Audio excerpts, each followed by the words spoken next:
Hello dear listener, karibu katika makala mbalimbali za uchambuzi wa kazi za fasihi kwa lugha ya Kiswahili. Leo upo nami Sir Ignas Mchungu, napatikana kwa nambari za simu za 0696092099. Leo tupo katika uchambuzi wa riwaya. Riwaya inajulikana kwa jina la Devil on the Cross. Devil on the Cross ndiyo riwaya ambayo tutajaribu kuiangalia imeongelea mambo gani na tutaichambua ni riwaya ambayo imejikita zaidi na zaidi kuongelea vitu gani. A Devil on the Cross, hii ni novel, yaani namaanisha hii ni riwaya ambayo imechapwa mwaka 1980, lakini setting ya kitabu hiki au riwaya hii ni Kenya after the independence, ni katika taifa la Kenya baada ya uhuru. Mwandishi wa riwaya hii ni mwandishi mashuhuri na maarufu kutoka katika Afrika ya Mashariki, ajulikanaye kwa jina la Ngugi wa Thiong'o au James Ngugi. Katika uhalisia hii ni politics novel, yani ni riwaya ambayo imebezi zaidi kuelezea masuala mazima ya siasa. Kitabu hiki amekiandika msanii mwaka 1980 baada ya kuandika kitabu kingine ambacho kilikuwa kinajulikana kwa jina la I Will Marry When I Want.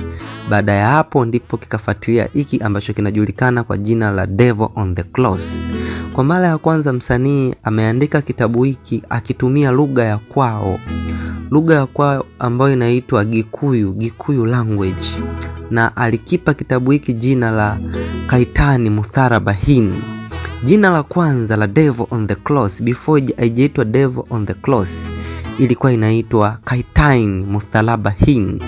Hicho ni kilugha cha Gikuyu, lakini baadaye msanii aliamua kutranslate yeye mwenyewe kutoka kwenye lugha ya kwao Gikuyu kwenda kwenye lugha ya Kiingereza ili watu wengi waweze kusoma kazi yake na kupata ujumbe ambao ameuandika ndani ya kazi ya fasihi ambayo ameiandaa yeye mwenyewe miaka 1980, ikiwa na maana ni karne ya 20. Kwa hiyo Devil on the Cross ni jina ambalo limetokana na jina la Kigikuyu ambayo inamaanisha ni Kaitani Mutharabahin, maana yake ni shetani katika msalaba. Sasa moja kwa moja twende tukaelewe msanii anaposema Devil on the Cross au Kaitani Mutharabahin anakuwa anamaanisha nini. Tunasema what Devil on the Cross is.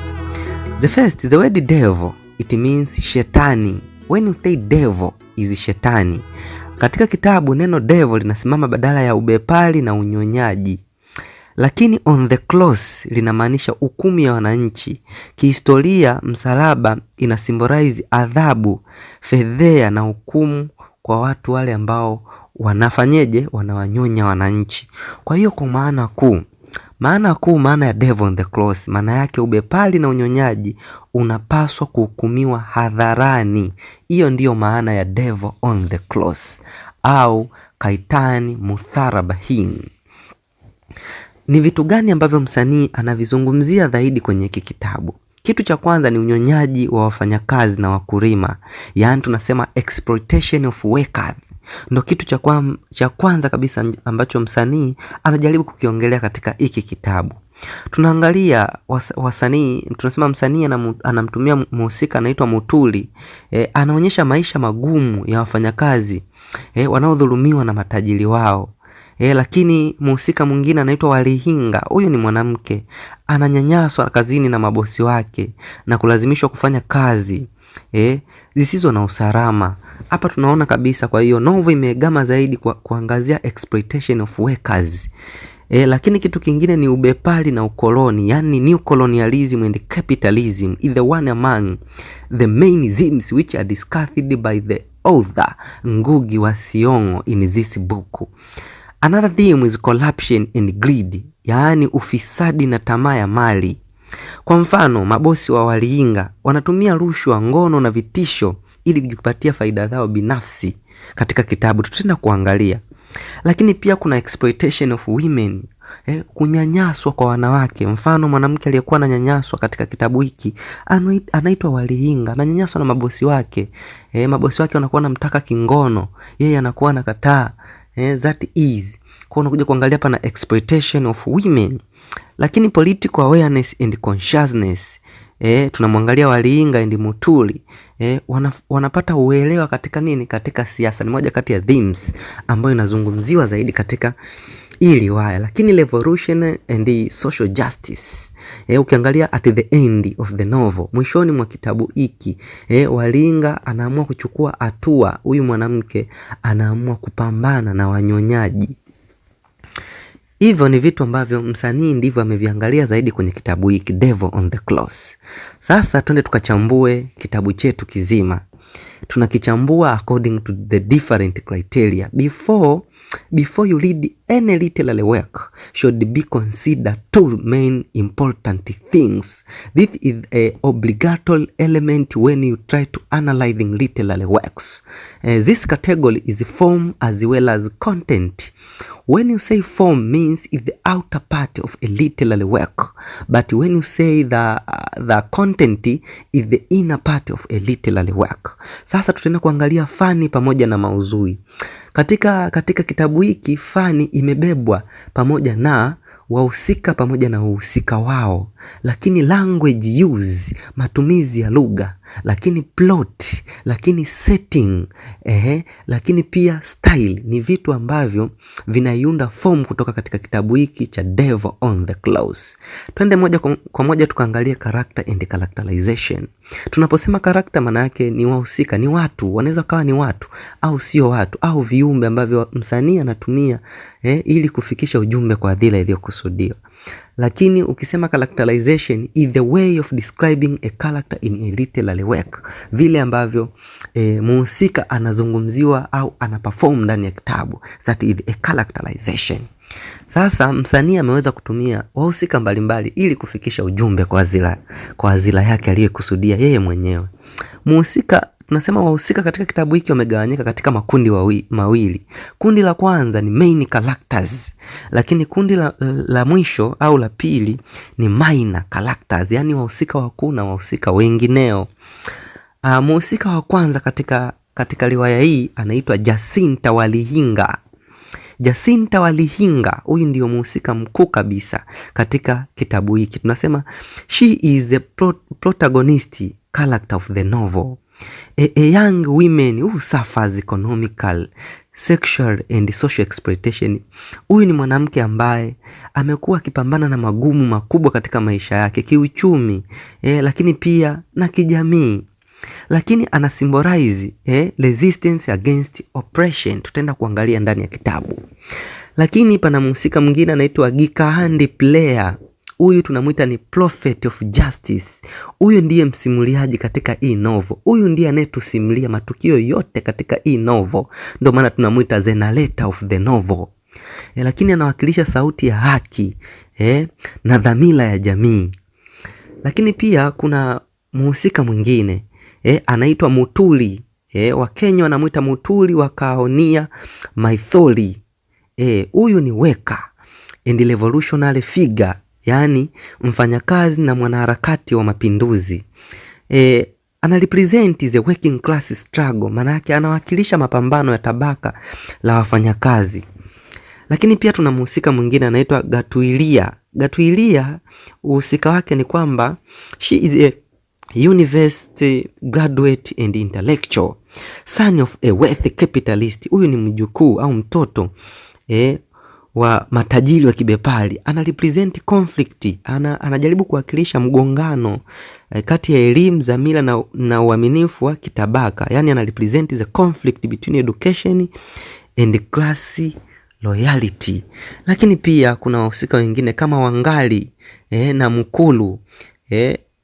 Tunasema Wangali wa Mukulu. Huyu ni mwanamke jasiri na mpigania haki. Anawakilisha upinzani wa wananchi dhidi ya ubepari na ukandamizaji. Lakini pia pana wahusika wengineo kama vile Boss Kihara, mother of Walihinga, mama yake na Walihinga.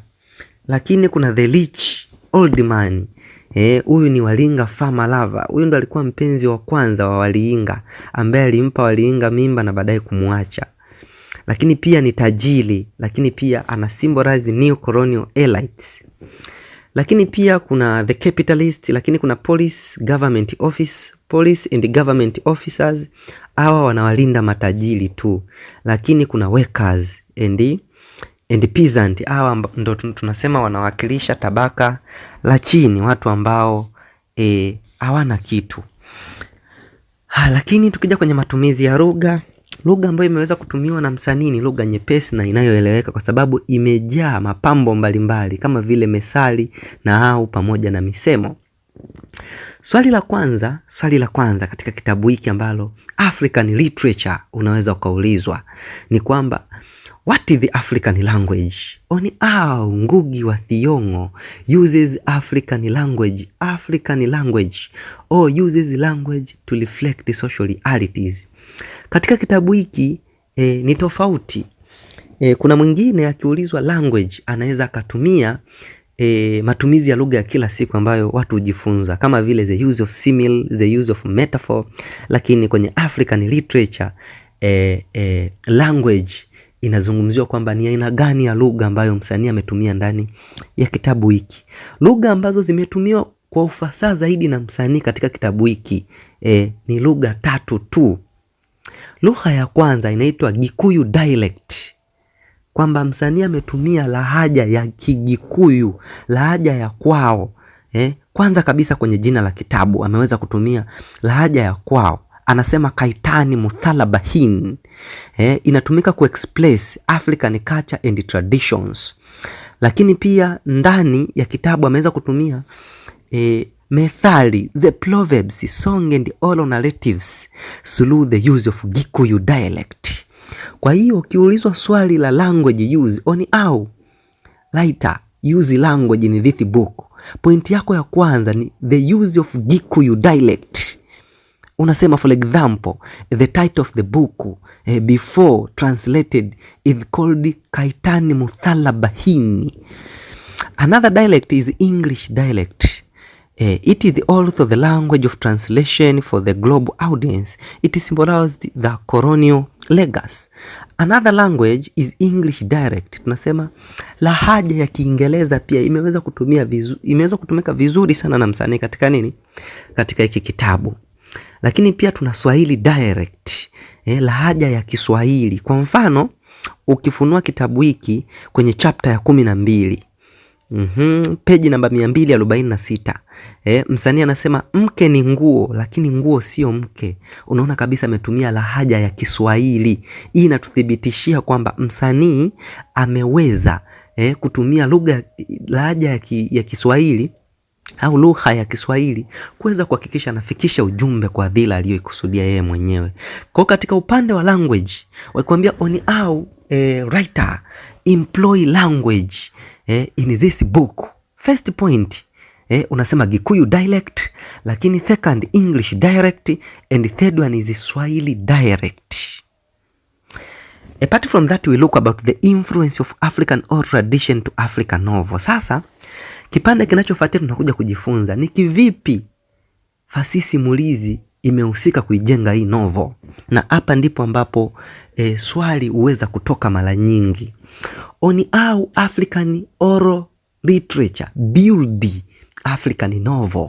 Sometimes unaweza kaulizwa, ukapewa kama statement, ukaulizwa ukaambiwa kwamba African oral literature au ukaulizwa African novel was built due to the African oral tradition or oral literature. Discussed by using 6 point. Majibu yake ni kama ifuatavyo.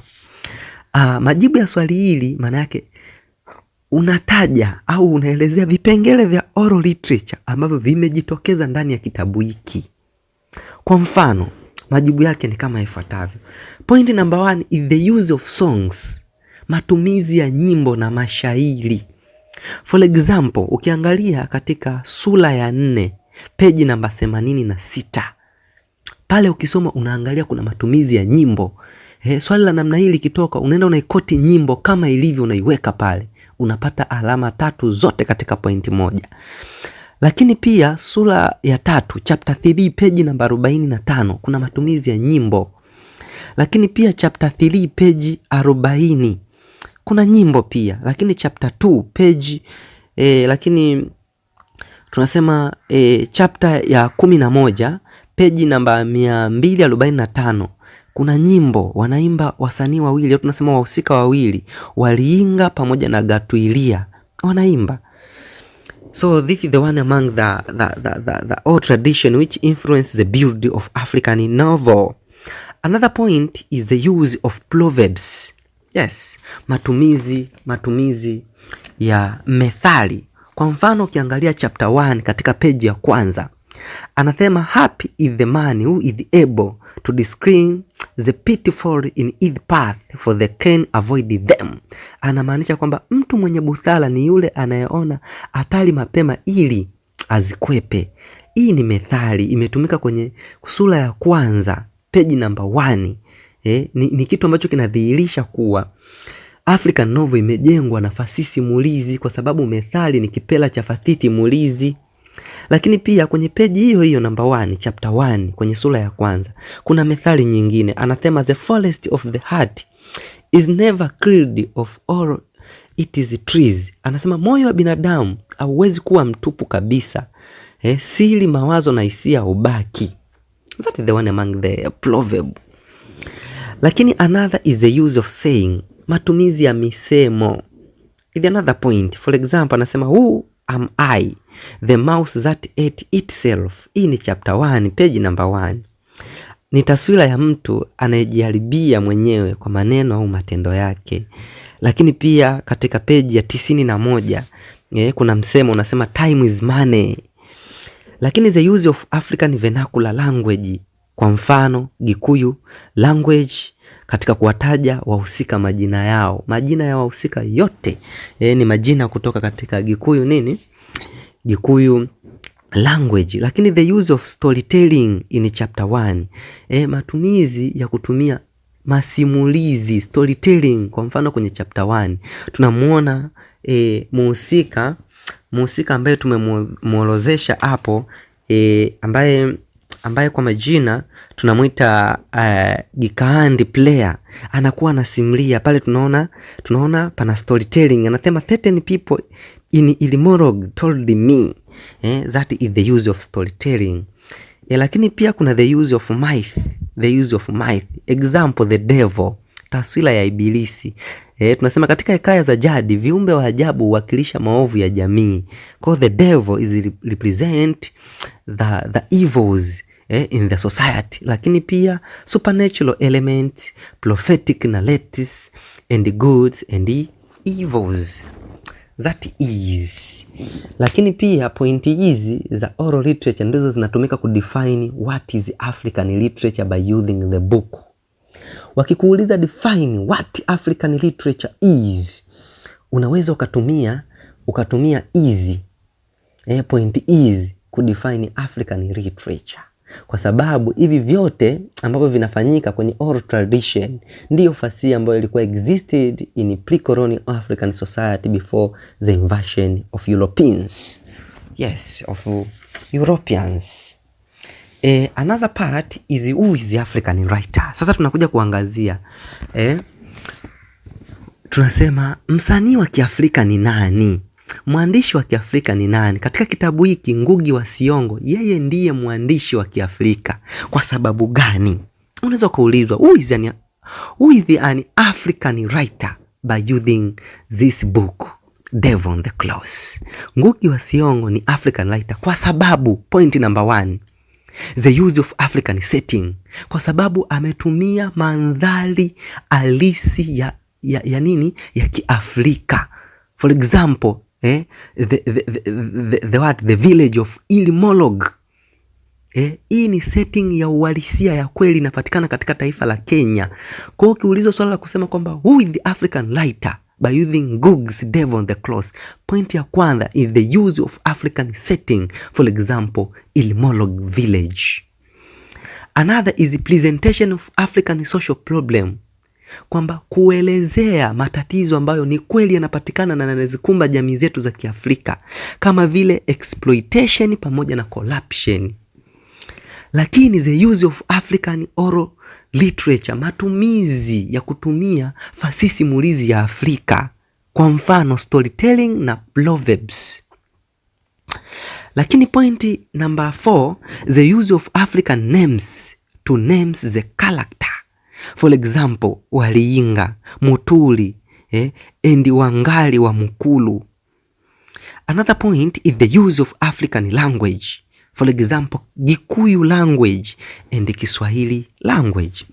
Another point, the last point, is criticism of neo-colonialism. And you know that colonialism is the big challenge, the big problem, is the big bottleneck which facing African country. So this point referred Ngugi wa Thiong'o is an African writer. Another part we look about feminism theory.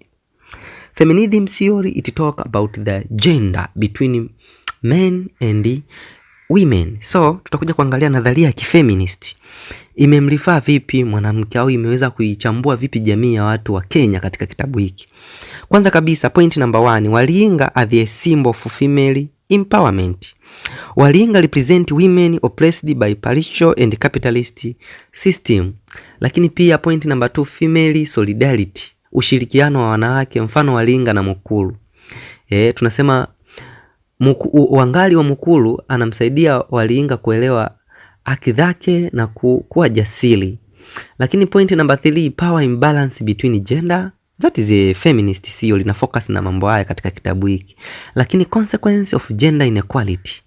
Lakini women are the agent of change. Lakini economic exploitation of women, and the last point, oppression of women. That is the feminist theory. But tena tukaangalia kwa ufupi mwandishi anasema nini katika kitabu. Riwaya inaanza Ilmorong Village. Ukiangalia katika sura hii, kitabu hiki kimegawanyika katika sura 12. Lakini huu ni muhtasari mfupi ambao nakuletea ndugu msikilizaji uweze kuelewa kidogo kitabu kinahusiana na nini. Riwaya inavyoanza inaanzia katika kijiji cha nini? Cha Ilmorong. Watu wakiwa wanabishana kuhusu hadithi ya mateso, kwamba ihadithiwe, kwamba hadithi ya mateso ihadithiwe. Maana yake moja kwa moja picha inaanza Ngugi wa Thiong'o anaanzia katika kijiji cha Ilmorong. Watu wakiwa wanabishana, watu wamekaa wanabishana kwamba wanaizungumzia hadithi ya mateso. Kuna wengine wanasema ihadithiwe, lakini kuna wengine wanasema isihadithiwe. Lakini watu wengi wanasema ihadithiwe na isifichwe kwa aibu, na ndipo Gikaandi player au wanamuita nabii wa haki anatokea, anaanza kusimulia hadithi hiyo ili jamii ijifunze kutokana na makosa na dhuluma zilizopita za serikali. Tunasema hadithi inamhusu Waliinga. Hadithi sasa ambayo inasimuliwa na Gikaandi player inamhusu binti mmoja au mwanamke ambaye anaitwa Waliinga, ambaye anakumbana na mateso mbalimbali, anakutana na shida mbalimbali nyingi katika maisha yake. Anafukuzwa kazi. Tunaona kuna kwenye chapter 1 anafukuzwa kazi na bosi wake baada ya kumkataa bosi wake kingono, mzee wa Ngolika ambaye ndo bosi wake anaitwa mzee tajiri wa Ngolika, ambaye hapo awali alimpa mimba na kumtelekeza. Lakini baadaye tunarudishwa kwenye safari ya Waliinga kuelekea Ilmorong kabla hajaja sasa Ilmorong. Umeona? Kwa hiyo tunarudishwa kusimuliwa safari yake alipokuwa anatoka kwao anaelekea Ilmorong. Akiwa katika safari yake anakutana na watu mbalimbali akiwamo Mutuli, mfanyakazi wa kawaida mwenye msimamo wa haki, na Wangali wa Mukulu, mwanamke jasiri anayepigania haki za wananchi. Lakini akiwa amekutana nao hawa watu wanapata wasawa kuongea, wanapiga story, wanajaribu kuzungumza na kufafanua uovu wa jamii. Wanaongelea mambo kama ya unyonyaji, rushwa, ubepari, lakini pia ushirikiano baina ya matajiri na viongozi wa serikali. Wanazungumza sana, lakini safari inafika kikomo. Wanafika Ilmorong. Wanashangaa kuona tukio kubwa sana la ajabu, linaitwa shindano la wezi na wanyang'anyi, ambapo matajiri wanajigamba hadharani kuhusu jinsi wanavyowaibia na kuwanyonya wananchi. Yes, tukio hili linafanana na kusulubishwa kwa Ibilisi, ikimaanisha uovu umehalalishwa katika jamii. Lakini Waliinga anapata mwamko wa kifikra hapo hapo. anaamua kuacha kuwa mnyonge, anarudi kusoma uhandisi na anabadilisha mawazo yake na kuanza kukataa kunyonywa. Lakini mwisho wa kitabu tunaona kuwa Walinga amebadilika, amechange sasa, na mpaka mwisho wa kitabu tunaona anamuua bosi wake yule tajiri ambaye anaitwa tajiri wa Ngorika, ambaye alikuwa anamlazimisha kufanya naye ngono. Na huu ndio mwisho wa analysis. That is a simple analysis of the book known as Kaitan Mutharabahin au Devil on the Cross. Historia ya kitabu hiki imetokana na kifungo cha Ngugi wa Thiong'o mnamo mwaka 1977 alipofungwa magereza, ndipo akaandika kitabu hiki kinaitwa Devil on the Cross, au tunasema political novel, ambayo aliandika kwa lugha ya kikwao Kigikuyu. Inamaanisha Kaitan Mutharabahin, maana yake ni shetani kwenye msalaba. Naitwa Ignas Mchung, the doctrine of philosophy and the philosopher of analyzing the literary work. Karibu kwa maswali kuhusiana na analysis. Napatikana kwa nambari za simu WhatsApp 0696092099, lakini kwa normal call and normal text is 06268841 lakini 17, lakini pia kwa Vodacom 0746 lakini 89 lakini 0 tunasema 20 and 099. Asante.